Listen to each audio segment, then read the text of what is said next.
Et nous revoilà pour une autre randonnée sur les monts de la polémique. Contre vents et marées, nous bravons les intempéries du monde people afin de nous dénicher les informations les plus exclusives. Bonsoir à tous et bienvenue dans Pipolémique, PPLK, l'émission polémique. Chaque jour, nous vous offrons un riche contenu tout aussi original afin de vous extirper des entrailles de la monotonie. Vous êtes de plus en plus nombreux à nous suivre des quatre coins du monde, tant en Côte d'Ivoire qu'en Afrique et partout en Afrique centrale également. D'ailleurs, nous passons le bonjour à nos téléspectateurs et internautes à Porto Novo, c'est au Bénin, au Cap-Vert ainsi qu'à Lomé. Puis polémique, l'émission polémique avec pour ce numéro Yann Cédric, Annie France, Eunice Dago, Marie-Dominique. Comment allez-vous pour ce deuxième jour de la semaine, monsieur, mesdames? Ça va bien. Ça va. Ça va bien? Ça va très très bien. Belle soirée en perspective, j'espère. Bon, oui, on va essayer. Et une belle soirée qui démarre comme d'ordinaire avec les mesures simples et préventives contre la Covid-19, n'est-ce pas? Effectivement, il faut se laver les mains et ce soigneusement avec de l'eau et du savon. À défaut de l'eau et du savon, il faut utiliser un gel hydroalcoolique, n'est-ce pas Annie? Bien sûr Yann. Et si vous avez envie de tousser ou d'éternuer, faites-le dans un mouchoir que vous jetez immédiatement dans une poubelle lisse. Si vous n'avez pas de mouchoir, il faut le faire tout simplement dans le pli du coude, si vous avez envie de tousser et d'éternuer. Alors, il ne faut pas oublier aussi de respecter le mètre de distanciation physique entre vous et tout interlocuteur. Et toutes ces mesures, assurément, sauvent la vie. Vous n'avez qu'à taper le 119 pour de plus amples informations. Ce numéro de Pipolémique, vous pourrez le suivre désormais sur les numéros 203 et ceux dans tous les recoins et coins d'Afrique de l'Ouest et Afrique centrale. Également 740 bouquets Star Times ainsi que le numéro 3 de la TNT. En direct, nous sommes, comme vous pouvez le constater, sur la page Facebook de la 3. N'hésitez pas à nous apporter vos commentaires et vos préoccupations, des questions si vous en avez. On se fera fort de vous répondre. Et également, si vous n'avez pas le temps de nous suivre en direct, pas grave, les différents replays sur la page YouTube de la 3 vous permettront de vous mettre à jour. Et enfin, l'application RTI Mobile disponible et téléchargeable sur Play Store et App Store. D'ordinaire, deux sujets portés à votre sagacité, à savoir Mère Amazon, la veuve du père de la rumba congolaise, Papa Wemba, qui veut vendre la résidence quinoise. Et on en parle dans ce sujet. Et le deuxième sujet s'intéressera aux femmes dans le monde de la production musicale en Côte d'Ivoire. Et nous recevrons la non moins célèbre Emma Dobré-Pod, qui sera des nôtres pour en parler et puis pour toucher du doigt ce secteur. La résidence quinoise de Papa Wemba mise en vente par Mère Amazon. On rappelle que si le sujet vous intéresse, messieurs, dames, vous pouvez y participer. De quelle façon? Votre numéro de téléphone, WhatsApp sur le profil Facebook de la 3 et puis directement, vous êtes en direct et vous pourrez donner votre avis. Réagissez également en direct sur le profil Facebook de la 3 à travers vos commentaires, sans oublier le hashtag PPLK. Alors, ce qu'on sait, selon les dernières informations en notre possession, Marie-Rose Louzolo, veuve du chanteur congolais décédé sur scène à Abidjan en 2016, a décidé de vendre la parcelle située dans le quartier Ma Campagne, une commune Ngaliema où elle vivait avec son défunt mari, l'artiste à Kinshasa. Alors toutefois, Mère Amazon, comme la vénérait Papa Wemba de son vivant, n'est pas la seule à prendre cette décision sur la liquidation de cet héritage. Tous mes enfants ont décidé que l'on vende la maison de Ma Campagne pour acheter une autre maison à Paris en souvenir de leur papa, car ils ne souhaitent plus revenir à Kinshasa. Alors, bonne décision ou pas en ce qui concerne cette vente de la résidence de Papa Wemba? D'accord. Pour moi, Yves, c'est une bonne décision. Tu l'as dit tout à l'heure, c'est une bonne décision parce que ce n'est pas une décision qui a été prise uniquement par Mère Amazon. C'est une décision qui a été prise de commun accord avec ses enfants, donc les co-héritiers de cette maison-là. Et à côté de ça, je pense que ce sont des enfants bienveillants, des enfants soucieux du bien-être de leur mère. Quand ils pensent au fait que depuis 4 ans, leur mère doit être seule dans cette maison, elle se remémore sûrement les souvenirs qu'elle avait avec son mari. Ce sont des enfants soucieux qui veulent justement vendre cette maison et acheter un nouvel appartement à Paris pour vivre ensemble avec leur mère, pour qu'elle essaye aussi de passer à autre chose, de voir la vie autrement et puis de passer le cap. Donc je pense qu'à à leur place, à la place de ses enfants. Et même à la place de Mère Amazon, on aurait fait pareil parce qu'on a envie aussi que notre mère passe à autre chose. Ouais. Mais au-delà d'être une simple maison, c'est également un symbole familial, mais au-delà même d'être aussi un symbole familial, c'est un héritage national, cette résidence de Papa Wemba. Effectivement, Yves, et moi je pense que c'est la seule chose qui reste de Papa Wemba au Congo. Donc la vente, ce serait faire disparaître le seul endroit où on peut retrouver toute la mémoire de Papa Wemba. Pourquoi je le dis? Quitter Kinshasa pour partir à Paris, c'est vrai, ça sera changer les charges et tout, mais le problème c'est que ils partent. De l'autre côté, il y aura encore des charges fixes. Alors que là, la maison peut rester et puis servir. La maison peut rester et servir aux générations à venir. On peut même utiliser la maison comme, je ne sais pas, un musée ou autre chose, même pour mettre à la disposition des faiseurs de rumba, des amoureux de la rumba. Donc, cette maison a une valeur sentimentale. Et ça peut devenir un patrimoine culturel. Si elle n'a pas les moyens de s'en occuper, elle peut les mettre à la disposition de l'État. Et par la suite, l'État va s'en charger, l'État va en prendre soin et devenir un patrimoine culturel. Pourquoi pas même un patrimoine de l'UNESCO? Donc je pense que vendre la maison, ce serait faire disparaître la mémoire de Papa Wemba. C'est son avis. D'accord. Moi, je suis d'accord avec Eunice. Comme elle a dit tout à l'heure, Mère Amazon, elle n'a pas pris la décision toute seule. Ses enfants étaient d'accord. Et elle a aussi évoqué une raison, c'est que Papa Wemba lui-même ne voulait plus vivre dans cette maison. Il avait déjà décidé de partir. Donc, on peut croire qu'en vendant cette maison-là, elle matérialise un peu l'une des dernières volontés de son mari, qui était de vendre la maison et de s'installer à Paris. En plus, si elle vend cette maison-là, il y aura, ça va ramener de l'argent. Donc, cet argent-là pourra servir à s'occuper de tous les enfants et tout ce qui va avec. Donc, je pense que c'est une bonne raison. Elle a été mûrement réfléchie. Et justement, Marie-Dominique, si tu permets, Yann, pour te répondre, on parle de Papa Wemba, on parle de quelqu'un qui est en quelque sorte l'image de la musique congolaise. Tu ne peux pas me dire que si la maison est vendue, c'est son image qui part du tout. Papa Wemba a plein d'albums qui sont vendus et tant qu'on va écouter de la rumba, tant qu'on va écouter la musique de Papa Wemba, on va se rappeler qu'il vit et c'est une image, c'est une icône pour la musique congolaise. Donc tu n'as pas à t'inquiéter. Il faut aussi te soucier du bien-être de sa famille. Ces fans qui l'aiment vraiment et qui sont en train de parler, il faut qu'ils se soucient du bien-être de sa femme et de ses enfants qui ont envie que leur mère vienne à leur côté. Là, nous parlons de mémoire matérielle. Effectivement. Effectivement. On a le village Molokai. On parle de... Le village, bon. Bien sûr. Alors, je sais que c'est une mauvaise décision de la part... Enfin, c'est une très bonne décision.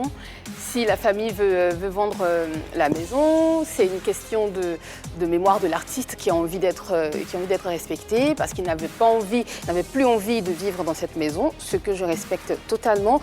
Mais je pense que cette maison a une valeur inestimable quand même pour Papa Wemba. Et heureusement que la famille n'est pas la seule qui donnera son avis, même si c'est elle seule qui est héritière. Il y a aussi les fans, il y a aussi les amis de Papa Wemba qui estiment que c'est un endroit qui a connu beaucoup de sacrifices de la part de l'artiste. Et puis déjà, il faut le dire que l'idée de vendre cette maison avait été lancée il y a 2 ou 3 ans après le décès de la star. Et sa fille avait dit que c'était une rumeur. Et aujourd'hui, on se rend compte que ce n'est pas une rumeur, mais les faits sont là, c'est une réalité. Parce que justement, elle a envie de vendre cette maison pour aller à Paris. Alors, Yann Cédric a évoqué tout à l'heure l'idée de musée. Je suis tout à fait d'accord avec lui parce qu'on a vu le cas avec Elvis Presley, avec Prince, dont les parents ont transformé la maison en musée, justement avec les biens des artistes. Au lieu de transformer cette maison-là en lieu où on peut déposer des gerbes de fleurs pour se remémorer la mémoire de l'artiste. Non seulement on va acheter ses albums, bien sûr, mais on pourra aussi aller visiter la maison, aller voir où il s'est assis, où il a travaillé, comment il composait ses chansons. Ça devient un lieu de pèlerinage. Exactement. Il y a toute une histoire derrière cette maison et je pense qu'il faut la garder dans l'état, il faut la garder comme elle est, tout simplement. Alors, d'accord, nous sommes en Afrique, pèlerinage, musée, oui, mais tout ça, qu'est-ce que ça apporte à la famille de l'artiste de façon directe? À Sous-Notieux, tu as donné d'autres exemples, mais bon, là-bas, c'est un peu plus organisé, un peu plus structuré, mais sous nos cieux, qu'est-ce que concrètement ce pèlerinage, ce musée va offrir à la famille comme bien? Alors, c'est bien beau à entendre. C'est vrai qu'on aura un endroit, les fans de Papa Wemba auront un endroit où se recueillir, se rappeler de Papa Wemba. Mais qu'est-ce que ça va apporter aux enfants? Je ne pense pas grand-chose parce qu'on est en Afrique, on ne va pas au musée. c'est un peu triste. C'est vrai qu'il y en a qui y vont, mais ils sont combien à aller au musée? Ils vont aller pendant combien de temps? Je pense que dans les débuts, on va y aller pour faire, oui, on sait où Papa Wemba est, où on peut se recueillir pendant quelques temps, mais après ça va passer. Et comment est-ce que cette famille-là va se nourrir? Comment est-ce que les enfants, je ne sais pas, il y en a peut-être qui sont grands, mais on a toujours besoin d'argent, on a toujours besoin. Et quand on est enfant de Papa Wemba, quand on est enfant de star, on a un certain train de vie qui demande beaucoup de moyens. Donc je ne pense pas que ce soit une bonne idée. C'est une jolie idée, je l'avoue, mais je ne pense pas que ce serait L'idéal. l'idéal pour sa famille. Alors moi, je pense Nous parlons de Papa Wemba quand même, qui a une ossature internationale, qui a une dimension, une envergure inimaginable. On ne peut pas imaginer que ses fans vont le délaisser, ne vont pas soutenir à ce lieu de pèlerinage. On n'ose même pas imaginer. On n'ose même pas imaginer. Même si on est en Afrique. Exactement, même si on est en Afrique. Alors il suffit justement d'organiser des journées portes ouvertes, comme ça a été le cas avec Prince, justement, où on demande aux fans de venir voir les disques d'or, de venir voir les gants et tout ça, les tenues de l'artiste. C'est tout ceci qui va faire rentrer l'argent et le fructifier pour que les enfants et la famille, les ayants droit aussi, puissent se le partager entre eux. Ouais. Voilà, donc oui, on va la vendre, cette maison, on va le vendre, ce bien, et après, ce sera quoi la suite? Alors que la garder, elle est déjà construite, elle n'a pas besoin d'être reconstruite. Elle est déjà construite, il suffit peut-être juste de l'aménager et de faire rentrer de l'argent. Et cet argent-là, il sera partagé encore et puis ça va rester là. Alors que le vendre, ça va disparaître et ce sera triste. Dans la théorie, ça paraît beau, ça paraît vrai, mais en même temps, j'ai des doutes, d'autant plus qu'il y a un mausolée qui devait être construit pour Papa Wemba jusqu'à ce jour. D'ailleurs, la famille s'en plaint. Effectivement, la famille s'en plaint parce que jusqu'à présent, l'État n'a pas encore réagi. Mais je pense que c'est un espace, on peut l'utiliser justement pour... La Mère Amazon peut mettre ça à la disposition de l'État dans le temps.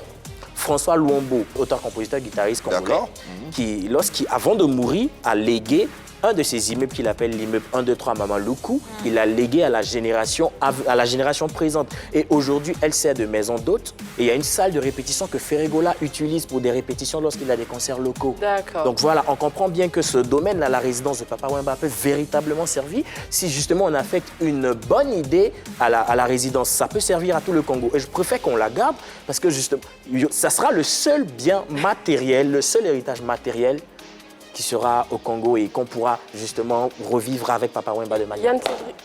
Yann Cédric, moi je trouve que c'est bien, mais on sait en ce moment que c'est vrai que Mère Amazon est la patronne de Viva la Musica, le groupe n'existe plus vraiment, il ne fonctionne plus. Elle fait de la maison un musée, elle vit de quoi? Elle va où?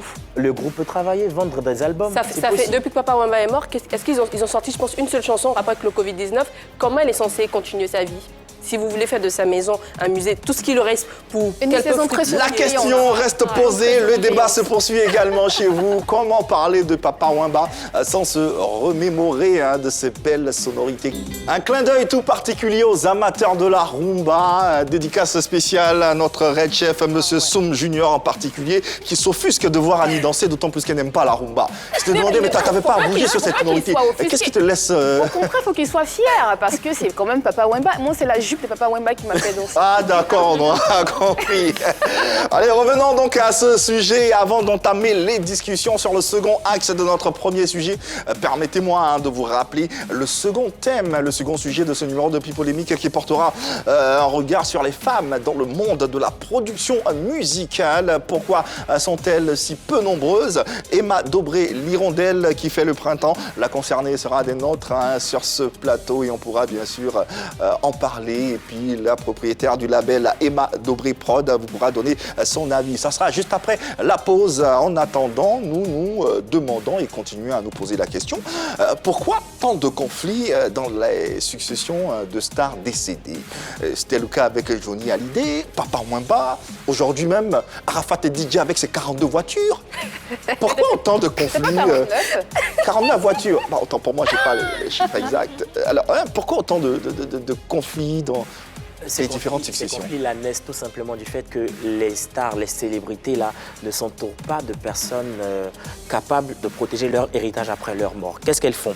Elles s'entourent ces célébrités-là, ces stars s'entourent d'amis, de fans, d'admirateurs, et c'est juste pour faire la bombance, pour faire la fête, sans penser à l'après-vie. Et lorsque ces célébrités-là meurent, on se retrouve face au partage de l'héritage. Ces amis qui étaient proches pendant la vie de cette célébrité-là reviennent pour s'obtenir une part du gâteau, ce qui n'est pas normal. Il ne faut pas oublier aussi qu'un testament peut être contesté.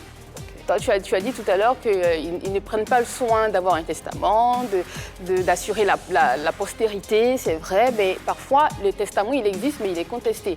Alors ce qu'il faut savoir c'est que quand une personne décède, tout le monde fait bloc.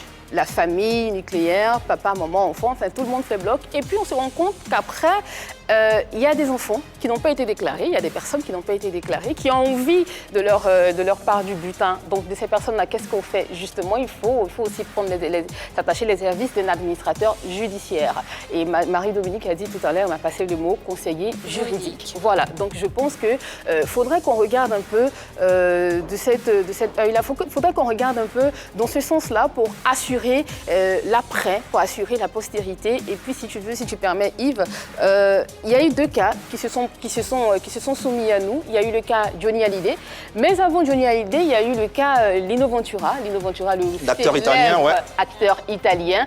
Et aujourd'hui, son cas est repris partout parce qu'on appelait cette affaire l'héritage maudit, parce que justement, il y a eu des enfants qui sont sortis de nulle part et qui ont réclamé leur part de l'héritage. Et bon. Alors, le cas de Papa Wemba. Papa Wemba a 6 enfants avec Maman Amazon, mais derrière, il y a une trentaine d'enfants qui sont là, qui également peuvent réclamer leur part du gâteau. Oui, c'est ce qu'on a entendu, une trentaine d'enfants, sauf qu'on ne peut pas dire ici que Papa Wemba a 30 enfants, puisque lui ne l'a pas dit quand il était vivant. C'est vrai que ces enfants-là, si un chanteur peut avoir des enfants, Mère Amazon, elle a expliqué un peu dans quelles conditions elle avait connu Papa Wemba, elle avait 15 ans à l'époque, et lui, il en avait 21, il n'avait pas d'enfants.